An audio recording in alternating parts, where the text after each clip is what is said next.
إن الحمد لله نحمده ونستعينه ونستغفره ونعوذ بالله من شرور أنفسنا ومن سيئات أعمالنا من يهده الله فلا مضل له ومن يضلل فلا هادي له وأشهد أن لا إله إلا الله وحده لا شريك له وأشهد أن محمدا عبده ورسوله أما بعد يا أيها الذين آمنوا اتقوا الله حق تقاته ولا تموتن إلا وأنتم مسلمون فإن أصدق الحديث كتاب الله وخير الهدي هدي محمد صلى الله عليه وسلم وشر الأمور محدثاتها وكل محدثة بدعة وكل بدعة ضلالة وكل ضلالة في النار. புகழனைத்தும் ஏகன் அல்லாஹ் ஒருவனுக்கே சொந்தமானது. கருணையும் சலாமும் கண்மணி நபிகள் நாயகம் ஸல்லல்லாஹு அலைஹி வஸல்லம் அவர்கள் மீதிலும் அன்னவர்களுடைய வாழ்க்கை வழிமுறைகளை தங்கள் உயிரிலும் மேலாக ஏற்று பின்பற்றி வாழக்கூடிய அத்தனை நல்லடியார்கள் மீதிலும் உண்டாகட்டுமாக. பேரன்பார்ந்த இஸ்லாமிய சகோதரர்களே, அல்லாஹ்வின் நல்லடியார்களே, இன்றைய வெள்ளி குத்பாவிலே நபிகள் நாயகம் ஸல்லல்லாஹு அலைஹி வஸல்லம் அவர்கள் உருவாக்கிய நபித்தோழர்களுக்கு மத்தியில் ஒரு நபித்தோழருடைய வாழ்வை குறித்தும் அந்த வாழ்வின் ஊடாக நாங்கள் பெற வேண்டிய அடிப்படையான சில படிப்பினைகள் குறித்தும் உங்களுக்கு நினைவுபடுத்த நான் ஆசைப்படுகிறேன். பேரன்பார்ந்த இஸ்லாமிய சகோதரர்களே, அல்லாஹ்வின் தூதர் ஸல்லல்லாஹு அலைஹி வஸல்லம் அவர்கள் இந்த உலகத்திலே ஒரு சமுதாயத்தை உருவாக்கி காட்டினார்கள். அந்த சமுதாயத்தை இஸ்லாமிய வரலாறு ஜாஹிலிய சமுதாயம் என்ற வார்த்தைகளினால் வர்ணிப்பதை நாங்கள் அனைவரும் அறிந்து வைத்திருக்கிறோம். அறியாமை சமூகம். அந்த சமுதாயத்திலே ஒழுக்கம், பண்பாடு, அந்த சமூகத்தினுடைய ஒட்டுமொத்த வாழ்க்கையும் சிதைந்து போயிருந்த ஒரு சமூக கட்டமைப்பு.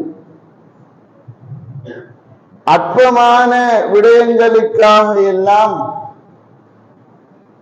பல ஆண்டு காலங்கள் போர் புரிந்த ஒரு கரடு முரடான மனோபாவத்தை கொண்டிருந்த, நம்முடைய பாஷையில் சொல்வதாக இருந்தால் ஒரு காட்டு மிராண்டித்தனமான ஒரு உள்ளம் படைத்த மக்கள் தான் அன்றைய காலத்தில் வாழ்ந்தார்கள்.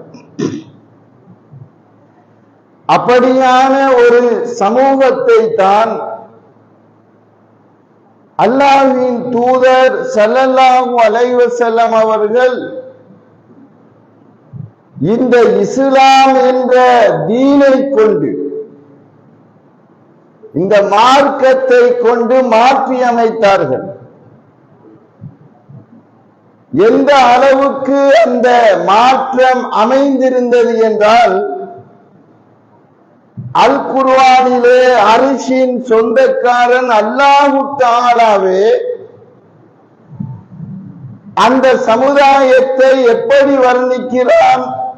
ரலியல்லாஹு அன்ஹும் வரலு அன்ஹு.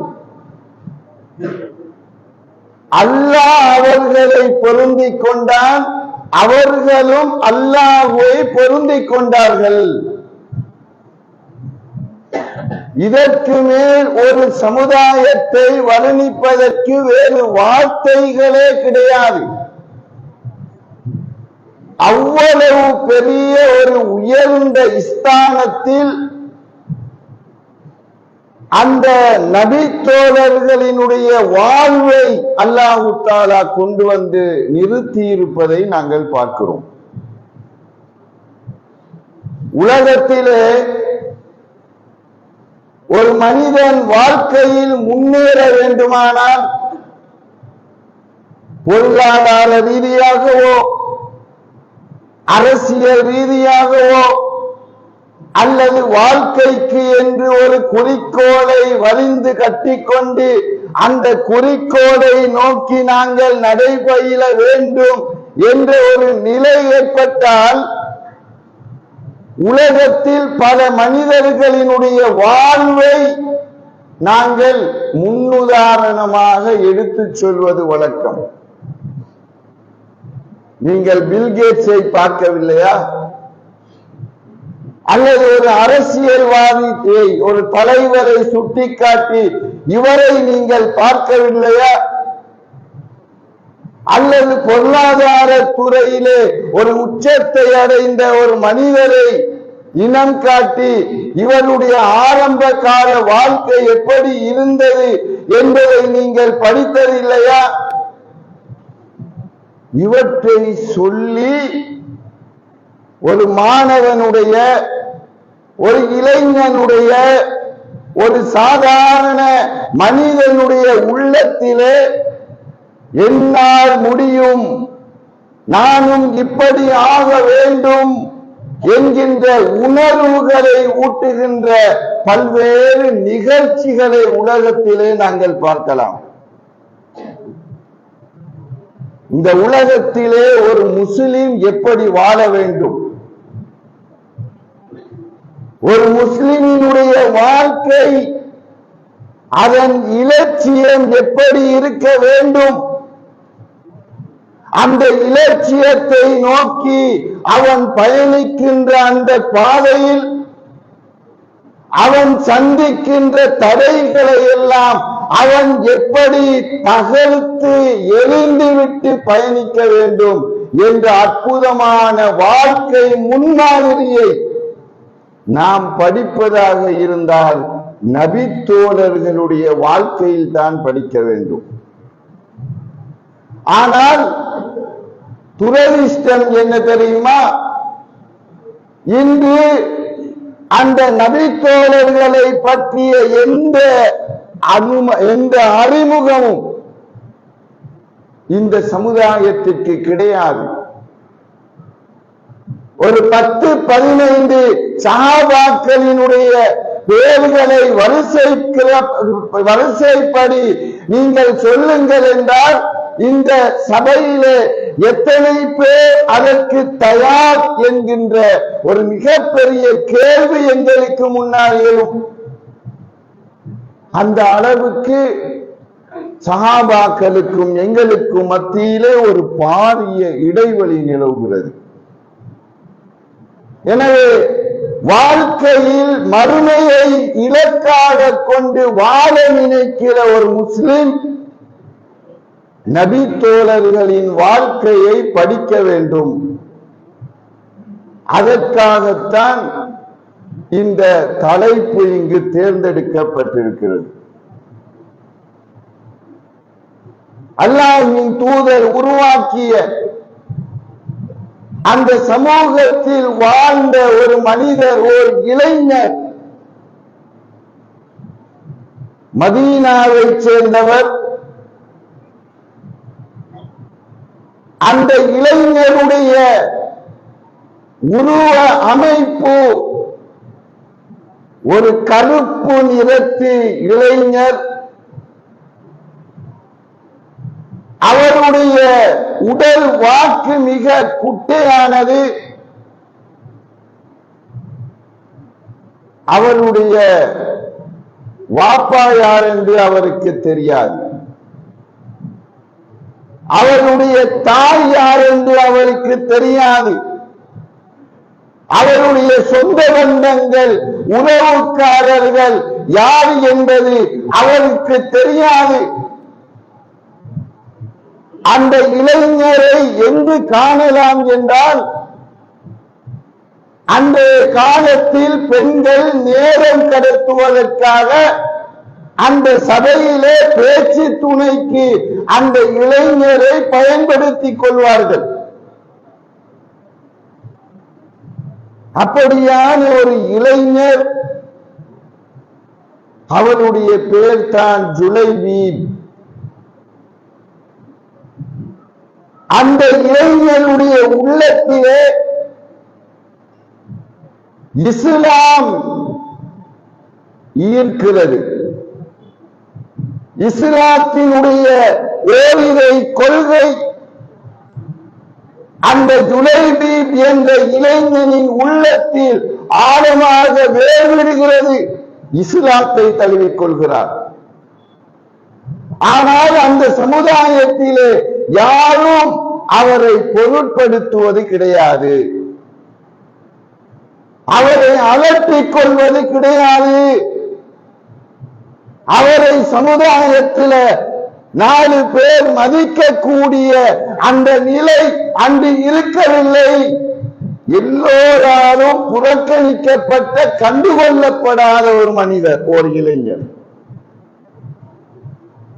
அல்லாஹ்வின் தூதர் ஸல்லல்லாஹு அலைஹி வஸல்லம் அவர்கள் ஒரு அற்புதமான தலைவர் சகோதரர்களே.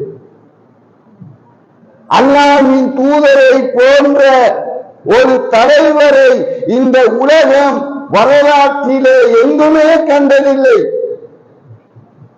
நாம் எத்தனையோ தலைவர்களை பார்க்கிறோம். அடிமட்ட தொண்டனுக்கும் அந்த தலைவனுக்கும் இடையில் பாரிய இடைவெளி நிலவுவதை பார்க்கலாம். ஒரு தலைவன் அந்த சமுதாயத்திலே இருக்கிற சாதாரண மனிதர்களுடைய உணர்வுகளை அவர் புரிந்து கொள்ள மாட்டார். சாதாரண மனிதர்களோடு கைகோர்த்து அவர்களோடு உரையாட மாட்டார். அவருக்கு என்று ஒரு கெத்து இருக்கும். அவருக்கு என்று சமுதாயத்திலே ஒரு மதிப்பு இருக்கும். அந்த மதிப்பை விட்டு அவர் ஒரு நாளும் கீழே இறங்கி வர மாட்டார். இப்படியான தலைவர்களைத்தான் அதிகமாக இந்த சமுதாயத்திலே நாங்கள் பார்க்கிறோம். அல்லாஹ்வின் தூதர் ஸல்லல்லாஹு அலைஹி வஸல்லம் அவர்கள் இதற்கு மாற்றமாக இருந்தார்கள்.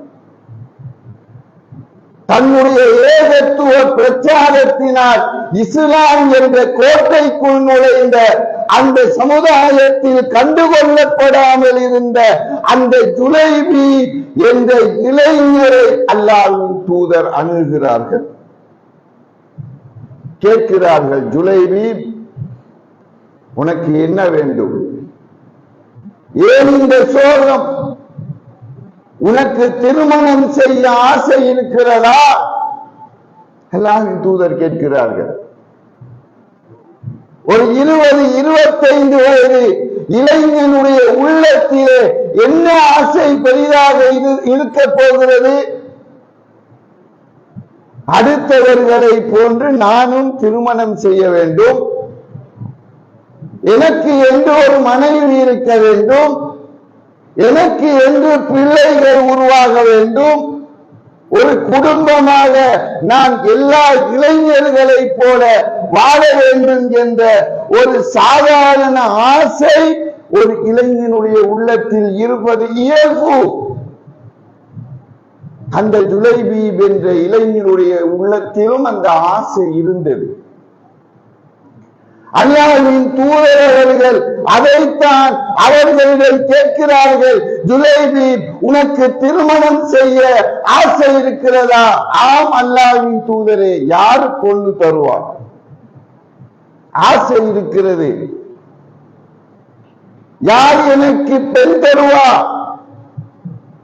எனக்கு மனைவியாக ஒரு மணப்பெண்ணை தருவதற்கு இந்த சமுதாயத்திலே யார் தயார்? அல்லாஹ்வின் தூதர் சொல்கிறார்கள், ஜுலைபீப், உனக்காக நான் திருமணம் பேசுகிறேன், உனக்காக நான் திருமணம் பேசுகிறேன். அல்லாஹ்வின் தூதர் வருகிறார்கள், ஒரு அன்சாரி தோழரை சந்திக்கிறார். அருமை தோழரே, உங்களிடம் நான் பெண் கேட்டு வந்திருக்கிறேன். அந்த அன்சாரி தோழருக்கு மட்டில்லாத மகிழ்ச்சி. அல்லாஹ்வின் தூதர் ஸல்லல்லாஹு அலைஹி வஸல்லம் அவர்கள் தன்னுடைய மகளுக்கு கணவனாக வாய்ப்பது என்றால் அது எவ்வளவு பெரிய ஒரு பாக்கியம். அந்த சஹாபி மிகவும் சந்தோஷப்படுகிறார்.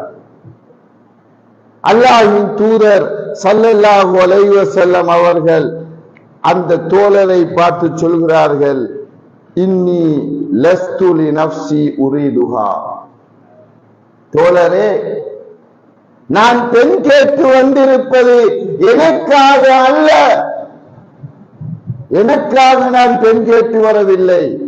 பால பலிமன், அந்த அன்சாரி தோழர் கேட்கிறார், அப்படி என்றால் யாருக்காக அல்லாஹ்வின் தூதரே? கால லி ஜுலைபீப்.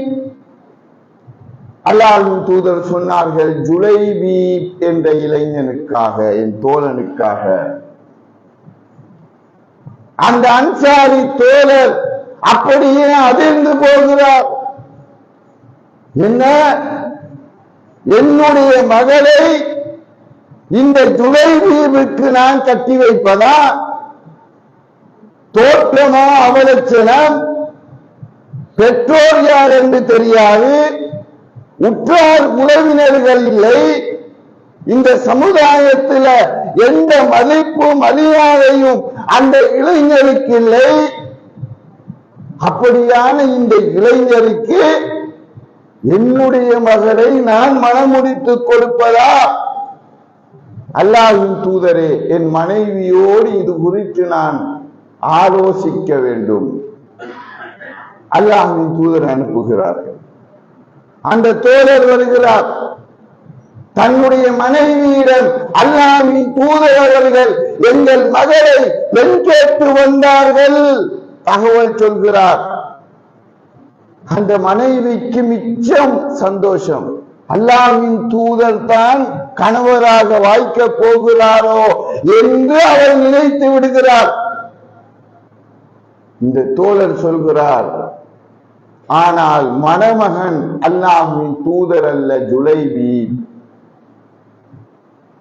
உடனே அந்த பெண்மணி சொல்கிறார், லா உஸவ்விஜு ஜுலைபீபன், ஜுலைபீபுக்கு எங்கள் மகளா? நடக்காது, இந்த திருமணத்தை நான் சம்மதிக்க மாட்டேன், இந்த திருமணம் நடைபெறாது என்று அந்த பெண் மறுக்கிறார். ஒரு கணவனும் மனைவியும் தங்களுடைய மகளின் திருமணம் குறித்து முடிவெடுக்கிறார்கள். இந்த திருமணத்தை அல்லாஹ்வின் தூதரிடம் நாங்கள் அறிவித்து விடுவோம், இதற்கு நாங்கள் சம்மதம் இல்லை. விருப்பமில்லை. இந்த உரையாடலை வீட்டுக்குள்ளே இருந்து அந்த இருவருடைய மகள் செவிமடுக்கிறார். வாப்பா இப்படி சொன்னதை, உம்மா அதற்கு இப்படி பதில் சொன்னதை அந்த பெண் செவிமடுத்து விட்டு அந்த பெற்றோரை பார்த்து அந்த பெண்மணி கேட்கிறாள், மகள் கேட்கிறாள், மன் ஹதபனி இலைக்குமா, உங்கள் இருவரிடமும் திருமண பேச்சுவார்த்தையை கொண்டு வந்தவர் யார்? என்னை மனம் பேசி வந்தவர் யார்? காலத் அந்நபி ஸல்லல்லாஹு அலைஹி வஸல்லம். அந்த தாய் சொல்கிறார், அல்லாஹ்வின் தூதர் நபிகள் நாயகம் ஸல்லல்லாஹு அலைஹி வஸல்லம் அவர்கள் தான் வந்தார்கள். காலத் அந்த மகள் சொல்கிறாள், ஃபதருத்தூன அலன் நபி ஸல்லல்லாஹு அலைஹி வஸல்லம் அம்ரா, அல்லாஹ்வின் தூதர் கொண்டு வந்த அந்த தேர்வை, அந்த திருமண பேச்சையா நீங்கள் நிராகரிக்க பார்க்கிறீர்கள்? அதையா நீங்கள் மறுக்க பார்க்கிறீர்கள்? எனக்கு மணமகனை தேர்வு செய்தது சாதாரண மனிதர் அல்ல,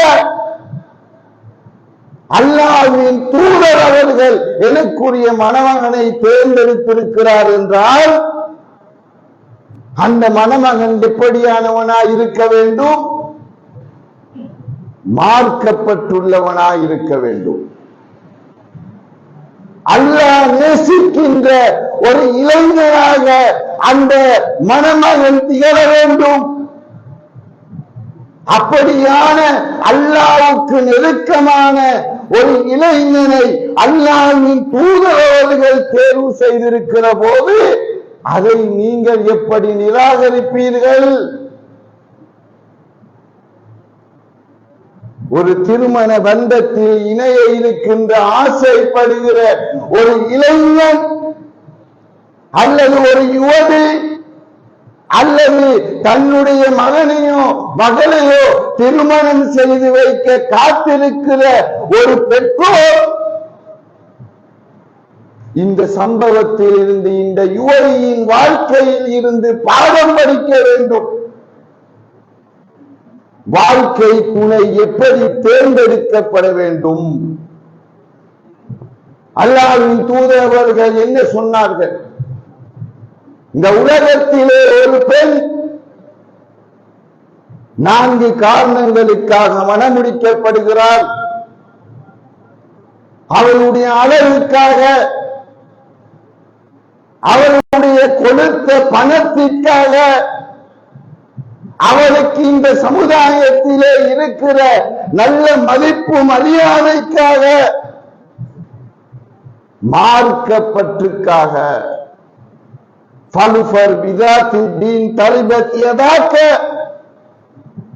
மார்க்கப்பட்டுள்ள மணமகளை தேர்வு செய்து வாழ்க்கையில் வெற்றியடைந்து கொள் என்று அல்லாஹ்வின் தூதரவர்கள் சொன்னார்களே, அந்த தேர்வுதான் இன்று நம்முடைய தேர்வாக இருக்கிறதா? குர்ஆன் சுன்னா என்று மூச்சுக்கு மூச்சு பேசுகிற நாம்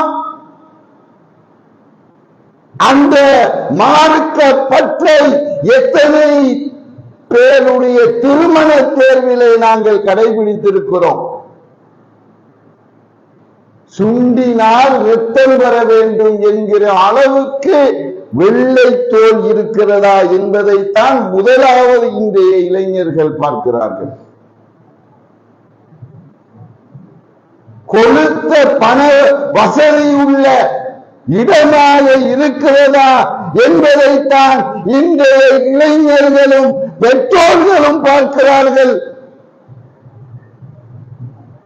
கடைசியாக ஏதோ உணவுக்கு ஊறுகாய் தொடுவது போன்று மார்க்கம் இருக்கிறா? 5 நேரம் தொட போறானா? குடியேறும் இருக்கிறதா? குடிப்பழக்கம் இல்ல, கொஞ்சம் எடுக்கிற ஒரு சிகரெட் பத்து வைப்பாரு, அது இன்னைக்கு யார்கிட்ட இல்ல, திருத்திக் கொள்ளலாம். இதுதான் இன்றைய பெற்றோருடைய, இளைஞர்களுடைய, யுவதிகளுடைய வாழ்க்கை தேர்வாக இருக்கிறது. இன்னைக்கு எத்தனையோ இளைஞர்களையும் யுவதிகளையும் பார்க்கிறோம், மார்க்கத்திற்கு முரணாக இஸ்லாத்தினுடைய தௌஹீதை தகர்க்கக்கூடிய ஷிர்கிலே மூழ்கி போயிருக்கிறவர்களை எல்லாம் இன்று வாழ்க்கை துணையாக தேர்ந்தெடுத்து வாழுகிற அவலத்தை இந்த சமுதாயத்திலே பார்க்கலாம். இஸ்லாம் என்ற மார்க்கமே தேவையில்லை என்று முதுகுக்கு பின்னால் உடலை தள்ளிவிட்டு அற்ப சுகத்திற்காக இந்த தீனை இழந்து விட்டு போகிற எத்தனையோ யுவதிகளை இந்த சமுதாயத்திலே நாங்கள் பார்க்கிறோம். அப்படியான யுவதிகளுக்கும் இளைஞர்களுக்கும் ஒரு முன்மாதிரியாக இந்த அன்சாரி பெண்ணுடைய வாழ்க்கை அமைந்திருப்பதை பார்க்கிறோம். அந்த பெண் தன்னுடைய பெற்றோரை பார்த்து சொல்கிறார், இது ஃபஊனி இலன் நபி ஸல்லல்லாஹு அலைஹி வஸல்லம் ஃபஇன்னஹு லா யுலையுனி. என்னை அல்லாஹ்வின் தூதர் எந்த மனிதரை என் வாழ்க்கை துணையாக தேர்வு செய்தார்களோ, எனக்கு திருமணம் பேசினார்களோ, அவரையே எனக்கு மணமகனாக முடித்து தாருங்கள். என்னுடைய வாழ்க்கை ஒரு நாளும் சீரழிந்து போக மாட்டாது. ரசூலுல்லாஹ்வுடைய சாய்ஸ் என்றால் இந்த வாழ்க்கை நாசமாகாது, இந்த வாழ்க்கை வீணாக மாட்டாது. இந்த முடிவுக்கு பின்னால் திருமணம் நடைபெறுகிறது. இரண்டு பேரும் சந்தோஷமான ஒரு குடும்ப வாழ்க்கையை வாழ்ந்து கொண்டிருக்கிறார்கள். அந்த நேரத்திலே அல்லாஹ்வின் தூதருடைய ஒரு அழைப்பு வருகிறது. என்ன அழைப்பு? யுத்தத்திற்கான அழைப்பு. இஸ்லாத்திற்கு ஒரு பாதுகாப்பு, ஒரு பாதிப்பு. இந்த இஸ்லாத்தை பாதுகாப்பதற்காக யுத்த களத்தை நோக்கி வீறு கொண்டு வாருங்கள் என்ற அந்த யுத்த பிரகடன அழைப்பை அல்லாஹ்வின் தூதர் விடுக்கிறார். ஜுலைபீப் என்ற இளைஞருடைய செவிகளிலும் அந்த அழைப்பு விழுகிறது. ஒரு அற்புதமான, தான் ஆசை வைத்த ஒரு வாழ்க்கை பூத்திருக்கின்ற, மலர்ந்திருக்கின்ற ஒரு அற்புதமான தருணம் அது. அந்த தருணத்தை யாரும் இழப்பதற்கு விரும்ப மாட்டார்கள். அந்த ஜுலைபீப் என்ற இளைஞர் சிந்திக்கிறார், இந்த கட்டத்தில் நான் என்ன முடிவை எடுப்பது வாழ்க்கையில்? நான் ஆசைப்பட்ட இந்த திருமண வாழ்க்கை, குடும்ப வாழ்க்கை, அழகான மனைவி, மார்க்கமுள்ள மனைவி, அடுத்த பக்கம் இந்த மார்க்கத்தை பாதுகாப்பதற்கான அல்லாஹ்வின் தூதருடைய அழைப்பு. உலகமா மார்க்கமா என்ற நிலை வந்தால் ஒரு உண்மையான மோனி, ஒரு உண்மையான முஸ்லிம் இளைஞன் இந்த உலகத்திலே மயங்கி போய்விட மாட்டான், இந்த உலகத்திலே கரைந்து போய்விட மாட்டான், இந்த உலகத்தை முற்படுத்தி மறுமையை இழந்து விட மாட்டான். ஒரு உண்மையான முஸ்லிம் இளைஞனுடைய உள்ளத்தின் ஆழத்தில் ஆழமாக வேர்பாய்ச்சி இருப்பது மறுமை என்ற வாழ்க்கை ஒன்றுதான். அந்த ஜுலைபீப் என்ற இளைஞர் அதைத்தான் தேர்வு செய்தார். இந்த குடும்பத்தை விட, என் மனைவியை விட இந்த இடத்தில் இந்த மார்க்கத்திற்கு தொண்டாற்றுவதுதான் என்னுடைய முதன்மையான பணி என்பதை உணர்ந்து யுத்த களத்திற்கு போனார். கடுமையான யுத்தம் நிறைவடைகிறது. அல்லாஹ்வின் தூதர் ஸல்லல்லாஹு அலைஹி வஸல்லம் அவர்கள் தன்னுடைய தோழர்களை பார்த்து கேட்கிறார்கள், ஹல் தஃப்கிதுன மின் அஹத், தோழர்களே உங்களுடைய சொந்த பந்தங்கள் யாரையாவது நீங்கள் இழந்து விட்டீர்களா? இந்த யுத்தத்திலே யாராவது ஷஹீதாகி விட்டார்களா? காலு, தோழர்கள் சொன்னார்கள், நஃப்கிது ஃபுலானன் வ நஃப்கிது ஃபுலானன், அல்லாஹ்வின் தூதரே இன்னாரை நாங்கள் இழந்திருக்கிறோம், இந்த சொந்தத்தை இழந்திருக்கிறோம், இந்த தோழரை இழந்திருக்கிறோம். எந்த ஒரு நபி தோழரும் ஜுலைபீப் என்ற அந்த இளைஞரை நாங்கள் இழந்து விட்டோம் அல்லாஹ்வின் தூதரே என்று சொல்லவில்லை. ஏனென்றால் அவர் கண்டுகொள்ளப்படாத ஒரு மனிதர். சகோதரர்களே, கண்டுகொள்ளப்படாத ஒரு மனிதர். அல்லாஹ்வின் தூதர் ஸல்லல்லாஹு அலைஹி வஸல்லம் அவர்கள் சொன்னார்கள், ஃபகால நபியு லாக்கின்னி அஃப்கிது ஜுலைபீபன், ஆனாலும் நான் ஒருவரை இழந்து விட்டேன், என்னுடைய அன்பு தோழர் ஜுலைபீபை நான் இழந்து விட்டேன். இந்த யுத்த களத்திலே யாரெல்லாம் ஷஹீதாகி வீழ்ந்து கிடக்கிறார்களோ, கொல்லப்பட்டிருக்கிறார்களோ, அவர்களுக்கு மத்தியிலே என் தோழர் ஜுலைபீபை தேடி பாருங்கள். அல்லாஹ்வின் தூதர் அவர்கள் அந்த நேரத்தில் கூட அந்த இளைஞரை உள்ளத்திலே நினைவு வைத்திருந்ததை நாங்கள் பார்க்கிறோம். தேடுகிறார்கள். ஒரு இடம் பெறுகிறது.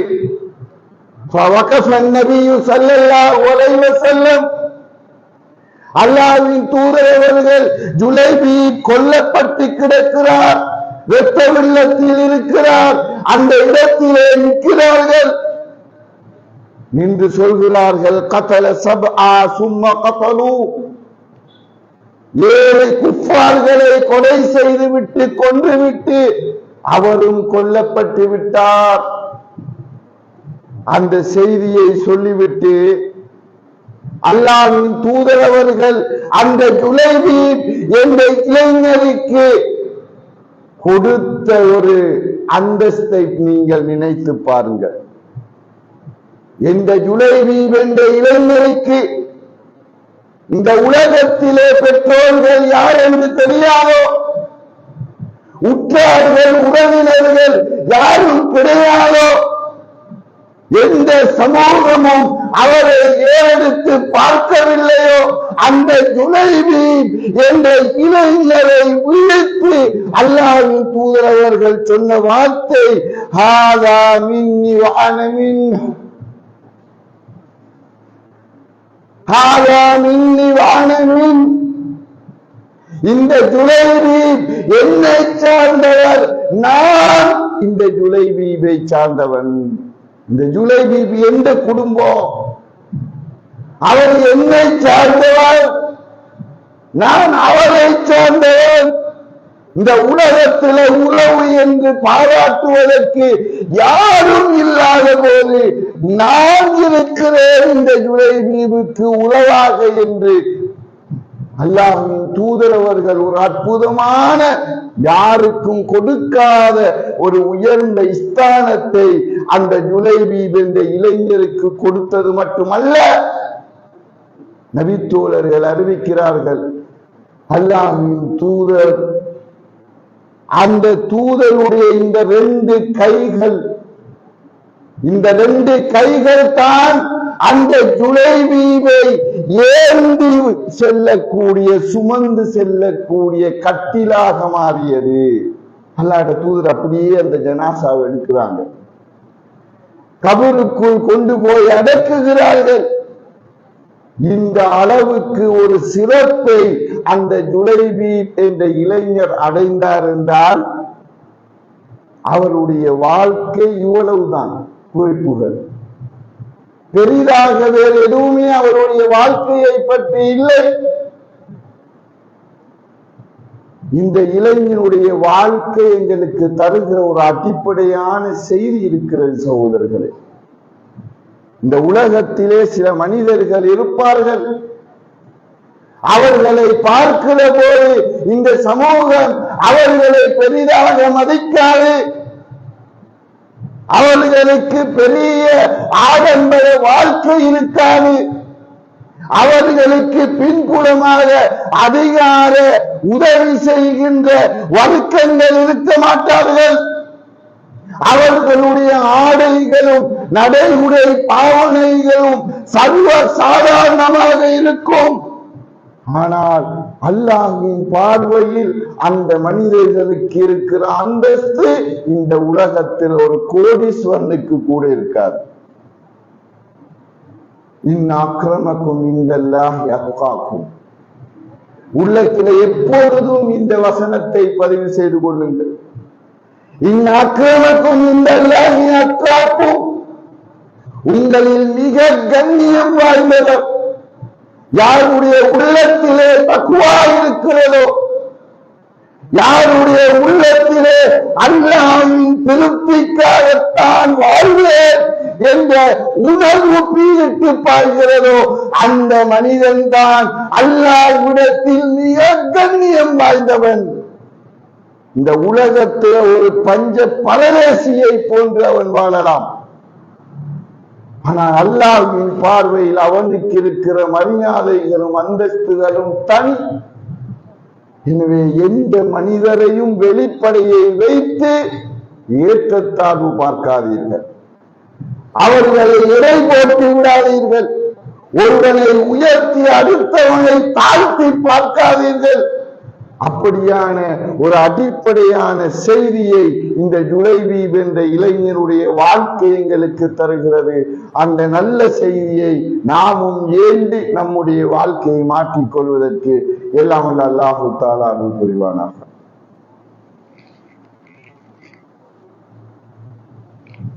இன்னல் ஹம்தலில்லாஹ். பேரன்பார்ந்த இஸ்லாமிய சகோதரர்களே, அல்லாஹ்வின் நல்லடியார்களே, இந்த இரண்டாவது குதுபாவிலே அல்லாஹ்வின் தூதர் உருவாக்கிய அந்த ஜுலைபீப் என்ற மனிதருடைய வாழ்க்கையை நாங்கள் சுருக்கமாக பார்த்தோம். இரண்டாவதாக அந்த இளைஞருக்கு வாழ்க்கைப்பட்ட அந்த அன்சாரி பெண் இருக்கிறாரே, அந்த பெண்ணுடைய விடயத்தில் அல்லாஹ்வின் தூதர் அவர்கள் ஒரு அற்புதமான ஒரு பிரார்த்தனையை செய்தார்கள். அல்லாஹ்வின் தூதர் ஒரு விடயத்தில் முடிவெடுத்து விட்டால், அல்லாஹ்வின் தூதருடைய செய்தி இதுதான் என்று தெரிந்துவிட்டால் அதை ஒரு நாளும் வாழ்க்கையில் நான் மீறக்கூடாது என்ற அந்த ஈமானிய உணர்வோடு வாழ்ந்ததற்காக அல்லாஹு தஆலா கொடுத்த ஒரு உயர்ந்த அந்தஸ்து அது. அல்லாஹ்வின் தூதர் அவர்கள் அந்த பெண்மணிக்காக கேட்ட பிரார்த்தனை என்ன? அல்லாஹும்ம சுப்ப அலைஹல் கைர ஸப்பா, அல்லாஹும்ம சுப்ப அலைஹல் கைர ஸப்பா. யா அல்லாஹ், இந்த பெண்மணிக்கு இந்த உலகத்தில என்னென்ன கைறுகள் நலவுகள் நன்மைகள் இருக்குமோ அந்த எல்லா கைறுகளையும் ஒரு மழை எப்படி கொட்டுமோ, எப்படி பொழியுமோ, அது போன்று இந்த பெண்ணுடைய வாழ்க்கையில் அந்த எல்லா கைறுகளையும் நலவுகளையும் நீ பொழிய செய்வாயாக. வலா தஜ்அல் ஐஷஹா கத்தன் கத்தா. இந்த பெண்ணுடைய வாழ்க்கையில எந்த ஒரு துன்ப துயரங்களையும் நீ ஏற்படுத்தாது இருப்பாயாக என்று அல்லாஹ்வின் தூதர் அவர்கள் அந்த பெண்ணுக்காக துஆ செய்தார்கள் என்ற அறிவிப்பை நாங்கள் பார்க்கிறோம். சஹாபாக்கள் சொல்கிறார்கள், மதீனாவிலேயே அல்லாஹ்வின் பாதையில் அதிகமாக தர்மம் செய்த செலவழித்த மனிதர்களுக்கு மத்தியில் இந்த பெண் ஒரு முக்கியமான இடத்தை வகித்தாள் என்ற செய்தியை குறிப்பை நாங்கள் பார்க்கிறோம். எனவே இந்த கணவன் மனைவி என்ற இந்த இரண்டு சஹாபாக்கள் சஹாபிய தோழி இருவருடைய வாழ்க்கையிலும் நாம் பெற வேண்டிய அந்த படிப்பினைகளை மிகச் சரியாக உள்வாங்கி அந்த இளைஞனையும் யுவதியையும் போன்று நம்முடைய வாழ்க்கையையும் அல்லாஹ்வுக்காக அமைத்து வாழ்வதற்கு எல்லாம் வல்ல அல்லாஹ் தஆலா நம் அனைவருக்கும் அருள்பாலிப்பானாக. வாஹிர் தஅவானா அனில் ஹம்துலில்லாஹி ரப்பில் ஆலமீன். வஸ்ஸலாமு அலைக்கும் வரஹ்மத்துல்லாஹி வபரகாத்துஹு.